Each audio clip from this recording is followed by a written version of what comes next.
happening. New boy, same tricks. Good morning, everyone. I am Rico Florence Pibaha of BCES Science and Technology Education Center. For today, I am going to show you how to cook this very healthy and nutritious vegetable dish that we all need during this pandemic. This dish is just perfect for our Nutrition Month celebrations with the theme Malnutrition Patuloy na Labanan First 1,000 Days Tutukan. Before we begin, it is very important to wash our hands and of course our ingredients. So now, let's start cooking Buddha's mixed vegetable delight. Here are the ingredients.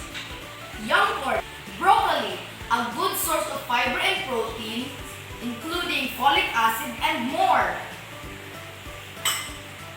Carrots, rich in calcium and vitamin K, both are which important for bone health. Chinese cabbage, flat beans, bamboo shoot, wood ear, dried mushrooms, tofu, a good source of protein. We also have string onion, our brown sauce, and our slurry thickener. Now let's cook. Here are the cooking procedures. Now we fry our tofu until golden brown. In a pot of boiling water, lightly blanch the broccoli. In a pan with medium to high heat, we add 2 tablespoons of olive oil. Then add in the cabbage stock and carrot and fry well.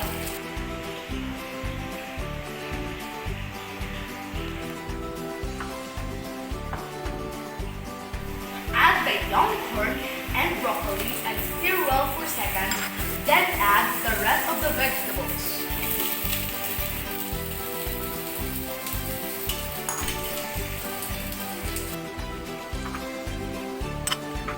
And then our 1 cup of brown sauce. Once it comes to boil, and I'll add the slurry thickener that I made and continue to stir well until all the vegetables are all well coated with a sauce